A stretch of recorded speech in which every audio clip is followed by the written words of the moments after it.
My daughter-in-law coldly told me I wasn't invited to my own grandson's christening celebration at the lakeside resort.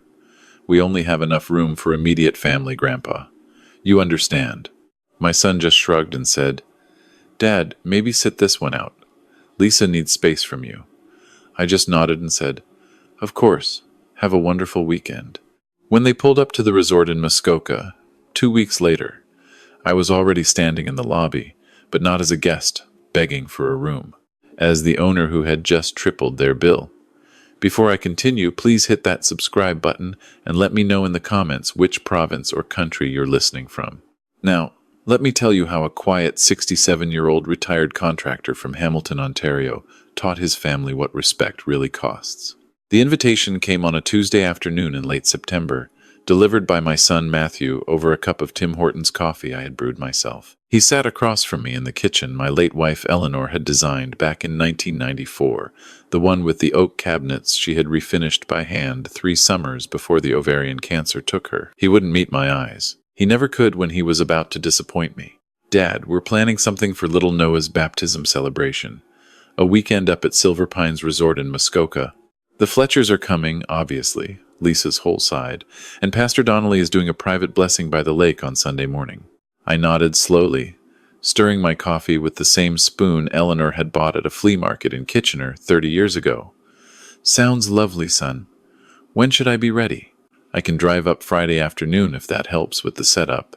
Matthew cleared his throat, shifted in his chair. I watched him become 8 years old again for just a moment, the boy who broke a window with a baseball and couldn't find the words to tell me. Except now he was 36, wearing a $500 Eddie Bauer jacket I had bought him last Christmas, and what he was about to break was something far more fragile than glass. Dad, the thing is, Lisa's been under a lot of stress. The baby, work, her mother's been sick. She asked if maybe this time it could just be, immediate family. I am immediate family, Matthew. I'm Noah's grandfather. Right, of course, but Lisa means her parents, her sister. The Fletcher side. Her mother wants to do some traditional Newfoundland blessing thing, and she thinks having too many voices will dilute the intention. Her words, not mine. I set my spoon down carefully on the saucer. Outside, a cardinal landed on the bird feeder Eleanor had installed, and I watched it peck at the seeds while I swallowed whatever fatherly instinct was trying to speak. My kitchen clock ticked once, twice, 3 times. And you're comfortable with this arrangement? Matthew shrugged. The same shrug he used when Lisa decided they wouldn't come for Thanksgiving last year. The same shrug he used when they moved Noah's first birthday from our backyard to her parents' cottage with 48 hours' notice. The same shrug that had been slowly dismantling our relationship, one small surrender at a time. Dad, she just needs some space from you right now. You can be, a lot. The opinions, the advice about how we raised Noah, the comments about money. It wears her down. The comments about money. That was rich. I had paid $17,000 toward their wedding at the Royal York in Toronto 3 years ago. I had covered the down payment on their townhouse in Burlington, $22,000 I pulled from my retirement savings. I had bought them a 2022 Honda Pilot when Lisa announced she wouldn't be seen driving my old Subaru to Mommy and Me classes. Every time I wrote a check, Matthew would hug me and say, Dad, you're a legend. We'll pay you back. And every time, the repayment conversation simply evaporated like steam off a Tim's coffee in February. All right, Matthew, I said, because what else does a father say? You boys enjoy your weekend. Give Noah a kiss from his grandpa. He stood up so fast his chair nearly tipped over. Relief flooded his face, and for a moment I hated him for it. He grabbed his keys, mumbled something about having to pick up Lisa from her yoga class in Oakville, and was out the door in under 90 seconds. His coffee sat untouched, steaming on the placemat Eleanor had crocheted. I poured it down the drain. That night, I sat in my study, the one room in the house Lisa had once described as smelling like old men and mildew, and I stared at the framed photo on my desk. Noah, 6 months old, wearing the knit hat I had brought back from a trip to Prince Edward Island. His tiny hand was wrapped around my thumb, and his gummy smile was aimed right at me. His grandfather, the man whose presence would dilute his blessing. I picked up my phone and called my lawyer, Walter Thornberry. Walter and I had been friends since our sons played pee-wee hockey together in 1995. He answered on the fourth ring, his voice gravelly with evening whiskey. "Frank, you all right? It's nearly 9. Walter, I need you to pull together everything on Silver Pines. The complete package.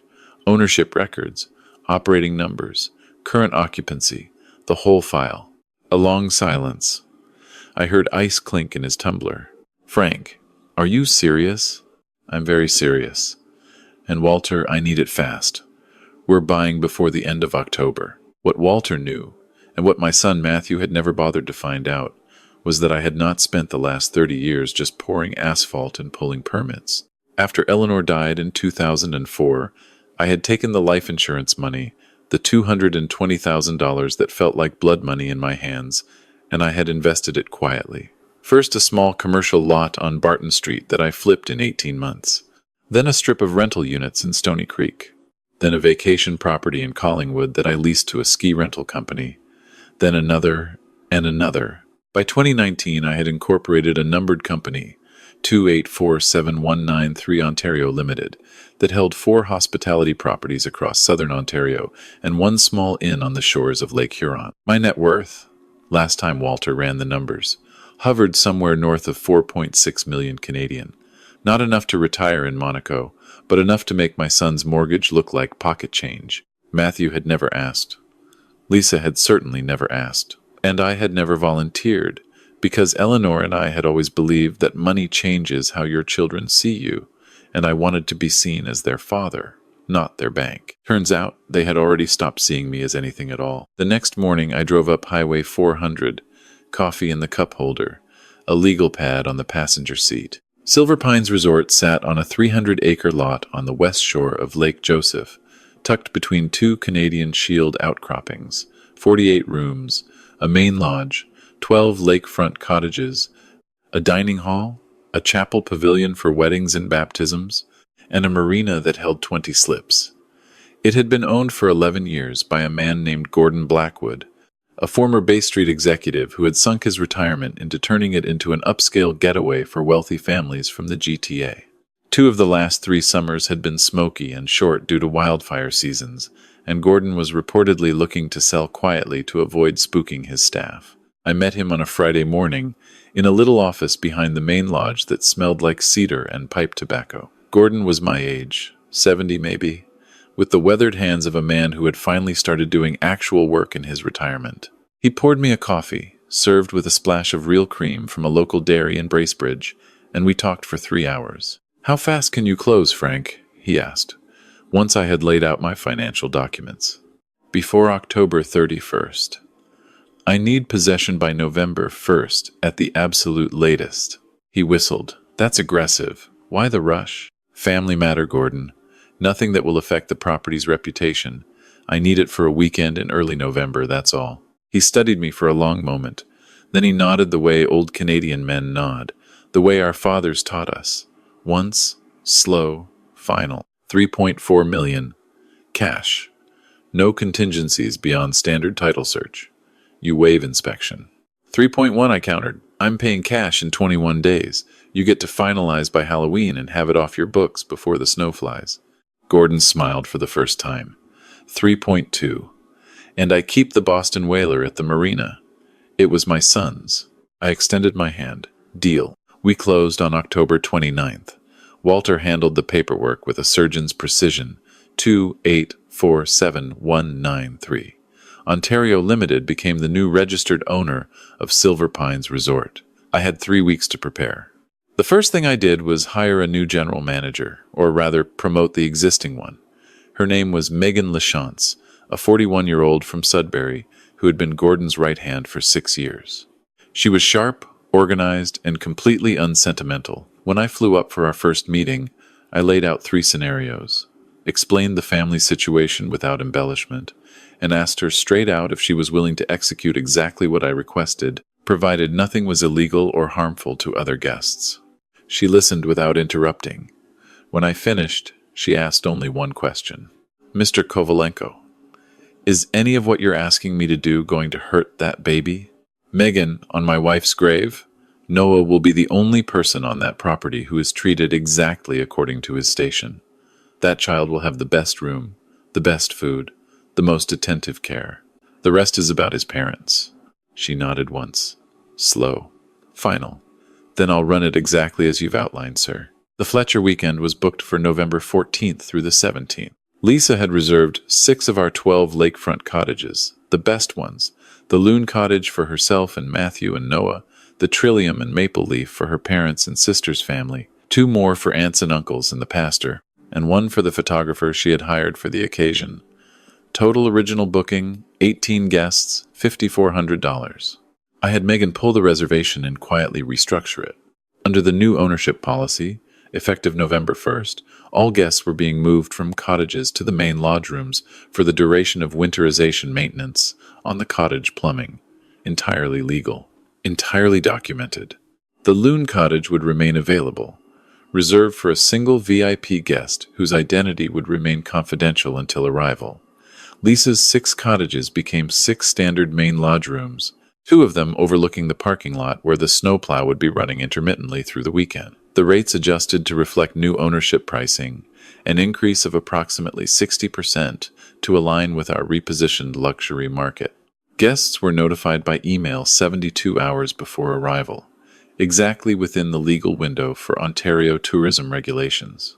I flew up to the lodge on Wednesday the 12th, 2 days before the family would arrive. I stayed in the small staff apartment above the kitchen, the same modest quarters Gordon had used when he wanted to avoid the guests.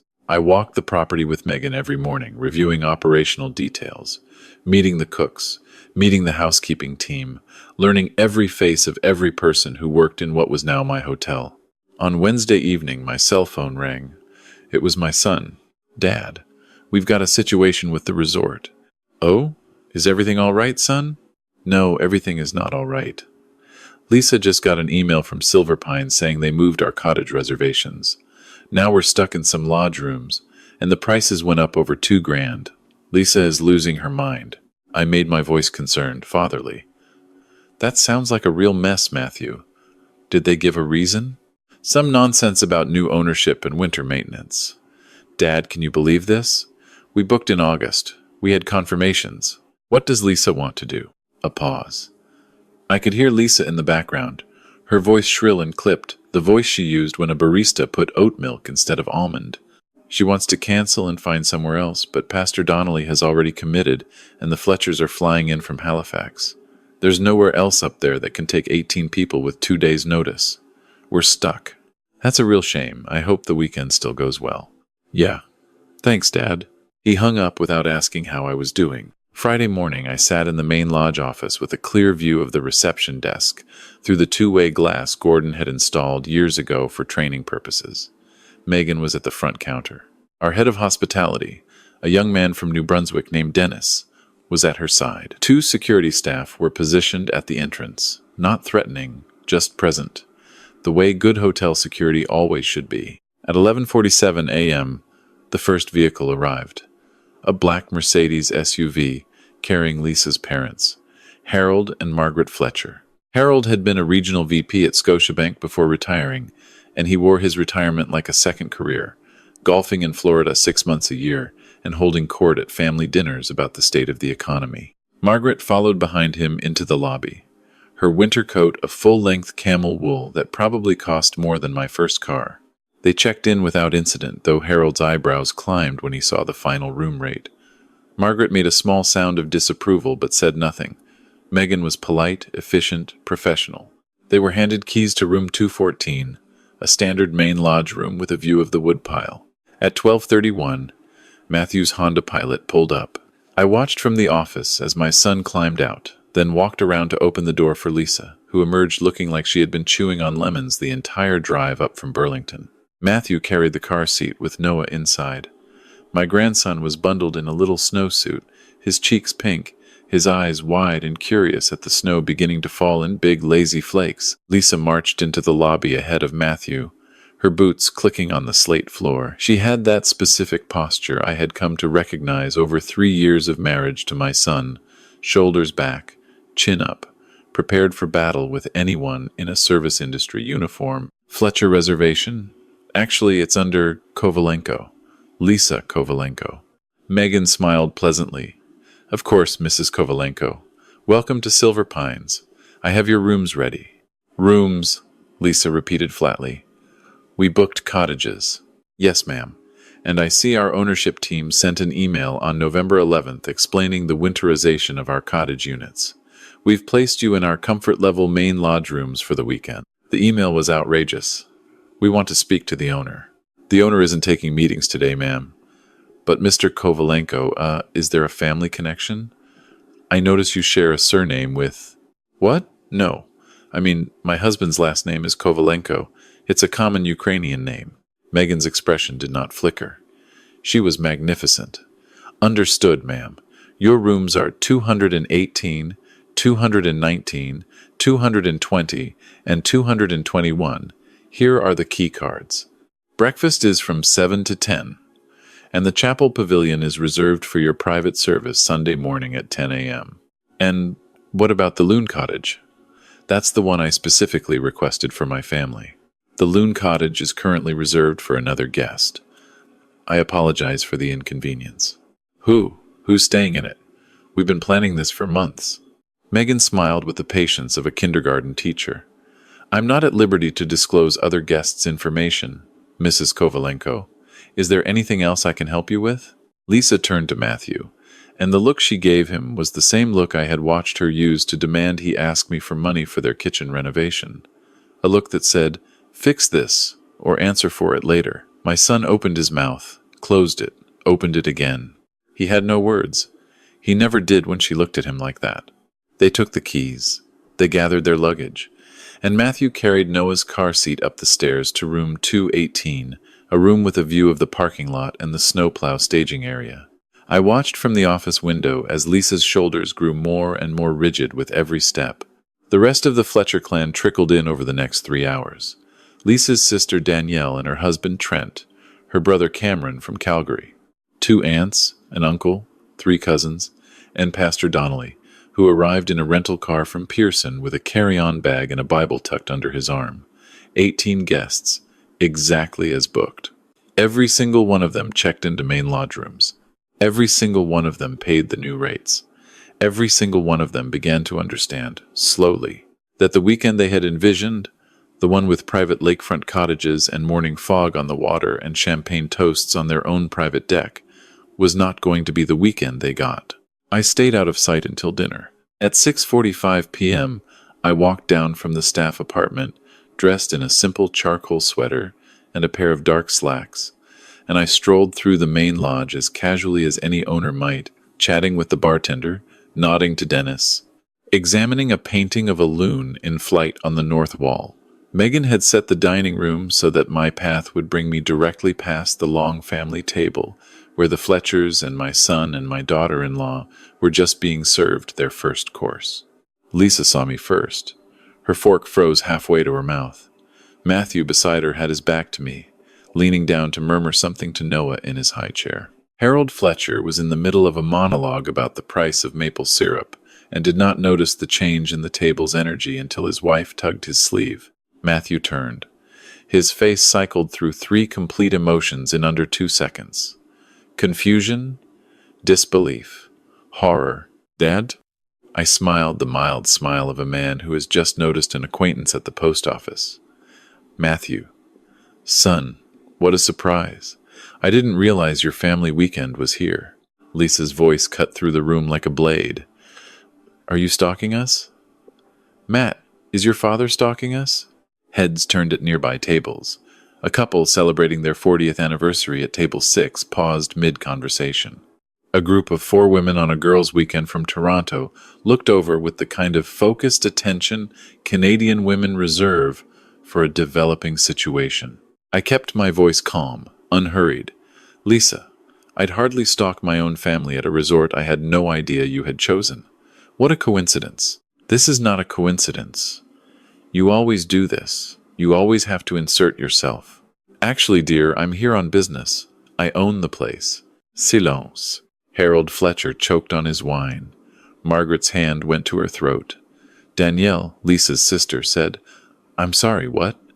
In a voice that was more curiosity than confrontation. Matthew simply stared. Noah, oblivious, banged his tiny spoon against his high chair tray and laughed. I'm sorry. Lisa said slowly. You own what, exactly? Silver Pines Resort. My numbered company closed on the purchase on October 29th. I've been the owner for about 16 days now. I was actually up here handling some operational matters this weekend when I saw the Kovalenko reservation in our system. Quite the coincidence. Matthew finally found his voice. It came out as a croak. Dad, you bought a resort in Muskoka. You.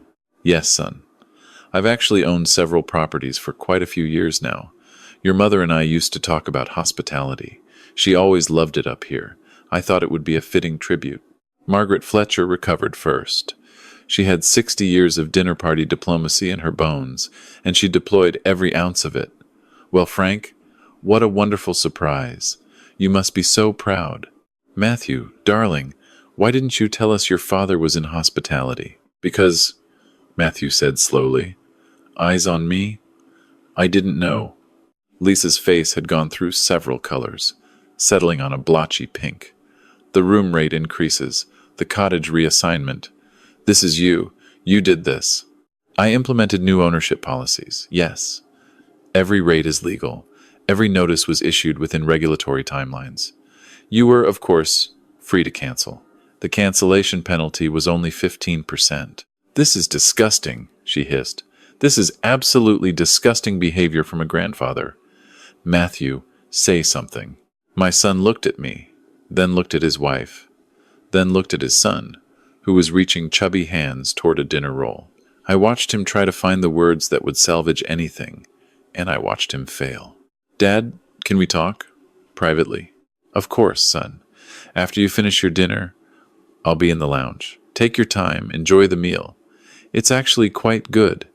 I hired a new sous chef from Montreal last week. I walked out of the dining room with the calm, measured pace of a man who owned the floor beneath his feet. Matthew found me 40 minutes later in the lounge, sitting by the fireplace with a glass of Macallan. He sat down heavily in the leather chair across from me. For a long time, neither of us spoke. Dad, why? Why did I buy the resort? Or why did I let you walk into it blind? Both. I took a slow sip of my whiskey. Outside, the snow was coming down harder now, thick and silent against the big picture windows. Matthew, when your mother died, I was 47 years old. I had a son in his first year of university in a business I didn't know how to run alone. I could have fallen apart. Instead, I worked. I worked in ways you never saw, because I didn't want you to grow up feeling like you had to carry your old man's grief or his success. I built something, quietly, year after year, and I kept it quiet because I watched what money does to families. I watched my own brother turn on our father over a boat worth $6,000. I didn't want that for us. He was staring at the fire now, unable to look at me. When you brought Lisa home, I welcomed her. When you got married, I paid. When you bought the house, I paid. When Noah was born, I was in that hospital for 11 hours waiting for my grandson to arrive, and your wife didn't come out of the room to see me. I left a stuffed bear on the nurse's station with a note, and I drove home. Alone. I told myself she was overwhelmed. I made excuses. Dad, Lisa was tired. Matthew, I'm going to say this exactly once, and then we will be done discussing it. Your wife has spent 3 years excluding me from my own family, and you have allowed it. You told me on Tuesday that my presence at my grandson's baptism would be too much. And I said, okay, because I have said okay for 3 years. But here is the thing, son. A man can say okay 100 times. He can say okay until his voice is hoarse. And one day, he will say no. And when he says no, the family that spent 3 years treating him like furniture will have no idea that the furniture has been holding up the entire house. He finally looked at me. His eyes were wet. What do you want, Dad? Just tell me what you want. I want nothing, Matthew. Not anymore. I want to host your family's weekend exactly as contracted. I want you to pay your bill when you check out Sunday. And I want you to go home and think about what kind of father you have been willing to be, and what kind of son you have been willing to stop being. And Noah? Noah is my grandson. He will always be my grandson. What happens between his parents and me has nothing to do with the love I have for that boy. But understand this clearly. If you and Lisa continue on the path you have chosen, you will raise that child believing I am a villain, And one day he will be old enough to ask questions. And one day I will answer them. Matthew wiped his eyes roughly with the back of his hand. He looked for the first time in years like my son, the real one, the one before Lisa, the one who used to come out to job sites with me and carry my measuring tape and ask questions about trusses. I didn't know you built all this. You never asked. He nodded slowly. Then he stood up. And then, to my surprise, he walked around the low table and he hugged me. An awkward, stiff, fragile hug. The hug of a grown man who had forgotten how to embrace his father. I hugged him back. I would not forgive him that weekend. Forgiveness, I had learned, is earned, not granted. But the door was not closed. Not yet. The rest of the weekend unfolded in a kind of uneasy quiet. Lisa refused to speak to me. She spent most of Saturday in her room with Noah, emerging only for meals, which she ate with a face like a cold front moving across the prairies. Harold Fletcher, sensing that the political landscape had shifted, became suddenly attentive toward me, asking about my properties, my investment philosophy, complimenting the chef. I received his attention with the polite distance of a man who has seen which way the wind blows and does not need to be impressed. On Sunday morning, Pastor Donnelly performed the blessing for Noah in the chapel pavilion, with the lake frozen and glowing white beyond the tall windows. I stood at the back. I had not been invited to participate, and I did not ask. When the pastor anointed Noah's forehead, my grandson laughed, a bright, bubbling laugh that filled the whole pavilion, and I felt my throat close up in a way it had not since Eleanor's funeral. Matthew caught my eye across the room. He nodded. Just once. I nodded back. They checked out at 11 a.m. Monday. The final bill came to $11,400, billed in full to Lisa's MasterCard. She signed the slip without a word. Matthew carried Noah out to the pilot. He paused at the door, turned back, and raised a hand in a small wave. I waved back. 3 weeks later, on a gray December afternoon, Matthew called. He asked if he could come over. He came alone. No Lisa. He sat in Eleanor's kitchen with a Tim Hortons coffee, and he told me that he and Lisa were going to counseling, that she had given him an ultimatum, that he had given her one back. He did not know what would happen. He did not know if his marriage would survive. But he knew, he said, that he had lost himself somewhere, and that weekend at Silver Pines had been the first time in years he had seen himself clearly in a mirror. I'm sorry, Dad, for all of it. I don't expect you to forgive me today. I don't even expect it next year. I just wanted you to know I see it now. I poured him another coffee. We sat in the kitchen Eleanor had designed, and I told him about his mother. Stories he had never heard, the way she had haggled down a cabinet maker in Kitchener in 1994, the way she had cried when she finally got the kitchen exactly right. He stayed for 3 hours. When he left, he hugged me again at the door. This time, it wasn't stiff. This time, it was a son's hug. Noah will be 2 years old this April. Matthew brings him to visit every other Sunday. Lisa has not been back. She and Matthew are still together, still in counseling, and I do not know what their future holds. But here is what I know. I know that a quiet man with a dated jacket and a Tim's coffee can build a life his children never bothered to see. I know that respect, once refused, does not have to be begged for. It can be commanded, if you are willing to be honest about what you have and what you are no longer willing to give. If this story meant something to you, hit that like button. Subscribe to Ruthless Vengeance for more, and tell me in the comments, would you have done the same, or would you have walked away and never looked back? Click the video on your screen now for the next story.